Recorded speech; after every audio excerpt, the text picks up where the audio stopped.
Falling on your feet, do you finally see what you're missing? Hi guys, welcome back to my channel. I'm very excited for today's video. I was thinking the other day, I was actually doing my nighttime skincare routine when I realized that I am about to finish this product, and I had some strong opinions about this product I wanted to share with you. Now, you know that I decided not to do a dedicated empties video, but I will share with you thoughts about products that I'm currently using or I have already finished, included or integrated in my normal content. So this is how I came with the idea that it's time for a new speed reviews video. I have a few products in front of me. Not sure if I have time to go through all of them. If not, the next chapter of the video will cover what I have been missing. And also, as you could see, I have not purchased so much lately. Not that I'm in a low buy, but I am in a low time. Like, I do not have time to purchase products and then to use them to do a dedicated video, try on, get ready with me. My schedule has been chaotic for the past months. This is by the Good Molecules and this is the Niacinamide Serum. The Niacinamide Serum. I hope that I'm saying that right. I purchased this from Beautylish. When I started using this product, I didn't feel anything like tangling or discomfort. But as I went and using it, I have noticed that my skin, it really itches. It feels that it almost burns when I put this. Now it's almost gone. I don't have to worry about. But then I realized that what I've introduced in my skincare routine that might cause the sensitivity to this niacinamide serum is this by Good Molecules, again, the toner, Glycolic Exfoliating Toner. I have used a bit of this. Maybe I have 1 or 2 months since I have started using it. This is very potent. And if you are a big fan of the one from Ren, I have it here with me. I have a full size, but I cannot find it. This one, it's as strong as it is the one from Ren. Because what happened with the one from Ren, at the beginning when I tried it, I had another full size. I didn't feel that it's too strong, but using it like 2-3 times per week, it started to grow a sensitivity on my skin that was extended to other products that I could tolerate before, and then I could not tolerate because the skin became sensitive from this one. So yeah, keep in mind that if you're a big fan and you tolerate the Ren one, this is more affordable and you have 120 ml. So I think the one from Ren is 150. So anyway, you get a lot of product and it takes you a lot to go through this one, maybe a year or so if you are sensitive like me. But those two together can cause some sensitivity. So I'm glad that I finished this one. I do not have other niacinamide serum as of now. I had a few products that I purchased from Sephora and other things that I purchased a while back. So maybe I'm going to start with this Natasha Denona concealer. I did a review for this concealer when I first purchased it, and I was telling you that first I didn't like it, then it started to grow on me. Why I did not like it is because when I have set it with a setting powder, it was not looking flattering, like it was showing the texture underneath the eyes, and I could use it without setting powder, but even so, by the end of the day, it collected onto my fine line. So for this reason, I love it and hate it on the same time. It's a very, very potent concealer. I think everyone knows about this. So by the way, I have it in the shade N2. And the shade, it's perfect for me as I am right now. If you think that a little bit goes a long way, just add half of that little bit that you are thinking about, because it has a very high coverage and it can become cakey if you add too much. Now, I have found in my collection a setting powder that actually works, because with my regular setting powder, with the one from By Thierry, and I had another one from Catrice, I told you that it looks cakey. So I have been starting using this one from McGrath. Now the ring light, it reflects to it. So this is the Fetish Sublime, Skin Fetish Sublime Perfection Blurring Under Eye Powder, and this is the mildest powder that you can find on the market, I think. It sets my Natasha Denona High Glam Concealer and doesn't cake, doesn't crease, and looks beautiful until I take it off. Now, on the same haul, or maybe other haul, but I also purchased from Sephora, I tried a few products from Makeup by Mario. You already know my opinion about the blush. This is the Soft Pop Plumping Blush Veil in the shade Perfect Pink. I have it on today. I absolutely love it. And the Skin Perfector in light medium, but the formula it's the same. Just one of them is blush and one of them is contour. And they are one of my go-to cream products to use for my skin as of now. And I also love and use and abuse, I need a backup of his F4 brush. I use this even for foundation, but I love to use it for the...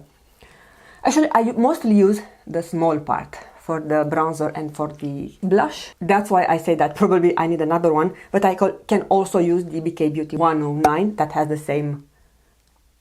When I'm recording, BK Beauty have their annual Mother Day sale, so if you want to shop to their website, now it's the time.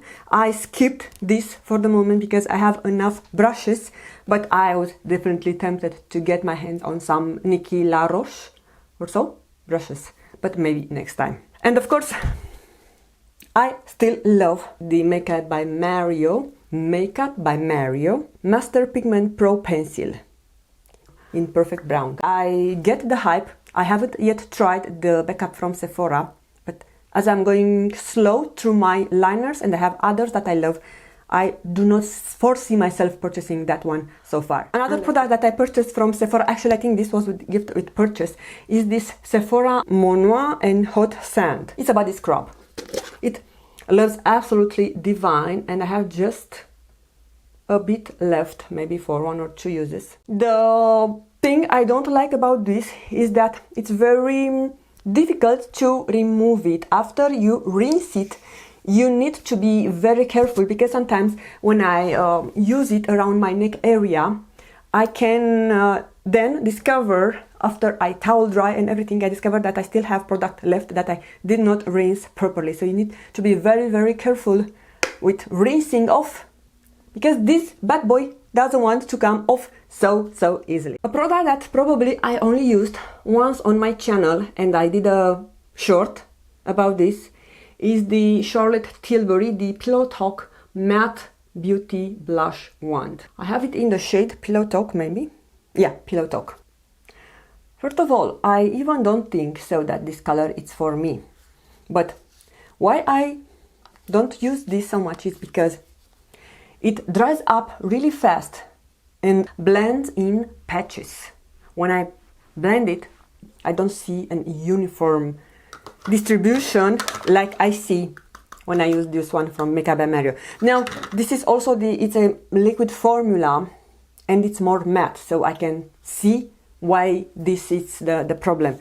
But anyway, I'm disappointed that this happened with a product and from an iconic brand for me, the Charlotte Tilbury, and I almost regret the decision of purchasing this one because it's not my favorite formula. Look, if you blend it, you can tell. This is a product that I received in Trend Mode last year. It's the Danessa Myricks, the Groundwork Defining and Neutral Eyeshadow Palette. And I think there were some controversies about this eyeshadow palette when it was launched. Some of people love it, some did not. I think I used it once on camera. It has some sweet scent to it. And you have a powder and a cream to powder formula. The cream to powder is the bigger pan and the powder is the smaller pan. This product, it's not very pigmented. But this is not exactly my problem with this. I believe that this kind of product is not exactly for me as an end user. If you are a makeup artist, you can have much more benefit by having this product in your kit, because I can only use a few shades for my skin tone. I can use those two and maybe the lightest one. The gray I can use for shadow, but I cannot put this kind of contour or bronzer or this kind of colors as a bronzer on my cheek. It doesn't work. I am light to medium or fair to light. I find a lot of product, it's not having a good use for me. That's why I said that if you are a makeup artist or do makeup, you have clients and you do makeup, I can see that you can find this palette useful. It's not a bad product. It's not the best shadow or cream formula that I have in my collection, but for sure it's a very useful tool for a makeup artist. Now, I'm struggling to finish my certification for makeup artist from the Makeup Online Academy, but also time is my biggest enemy and I did not advance too much. So for this reason, I still cannot consider myself like a certified makeup artist, but I'm hoping to go there soon. And speaking about products that do not work for me, I find that is the same with this Groundwork Empowered palette by Huda Beauty. Now, compared with this one from Danessa Myricks, the formula of the shadow from Huda Beauty, it's much on my preferences. I love it. But if you look at this shade selection, also being fair to light, I cannot come up with too many variations of eye makeup look. I feel like all the time I end up having the same eye makeup. So for this reason, if you are thinking to invest in a bigger palette, and of course expensive palette, just bear in mind that the shadows that are there are suitable and useful for you, for your needs, for the way you apply your makeup on your face. And because I don't want to be so negative, I think I was a little bit more sassy in this video and I was very unsatisfied. Stay tuned because I have a favorite video that I'm working on. I have some products that I have been loving for the past few months. A product that I've been constantly using. This is the E.L.F. Liquid Poreless Putty Primer, and it is hands down the best primer that I have been using for my pores. It's not that pore filling, but it makes the foundation that is on top look perfect. Like I have a few foundations.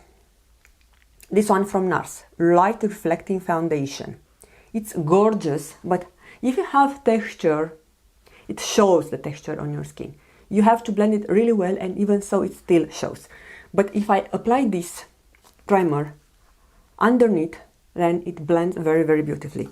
Before that, I have been using this one from Clarins, the Instant Smooth Primer. I heard rumors that this is discontinued, and I still have a little bit of this. But meanwhile, with my next order on E.L.F. website, I'm going to get a backup of this because I love it so much and I cannot be without it. So this is how much I love it. And just an update I want to say, because I have been using the same eyeshadow primer maybe for 2 years. Like I had others, but the main one was the one from Smashbox. So I finally tossed it and I reached for another one that I had in my collection, the Urban Decay Primer Potion. Now, when I first started using eyeshadow primer, I started with this one from Urban Decay. It was more than 10 years ago and it was life-changing. Before that, I could not use any eyeshadow on my lids because they were collecting. And ever since I've purchased this one, I find that my eyeshadow don't last so much like it used to be. So there must be something changed with the formula, even though this is the original, it says eyeshadow primer potion original. But the one that I had, the original one, I remember it was in a squeezy tube. This one, it's with a wand. So this is how long I haven't used the Urban Decay Primer Potion. So I don't know what to use. I'm thinking to go and try the MAC Painterly Paint Pot, I think it's called. I heard people love it and I want to give it a try. This is everything I wanted to share in this speed reviews video. For all of you mothers out there, I want to wish you all a wonderful and happy Mother's Day. Be blessed, happy and celebrate it with your beloved ones. Thank you so much for taking the time to watch, and I'm going to see you really soon, hopefully with another video. Bye!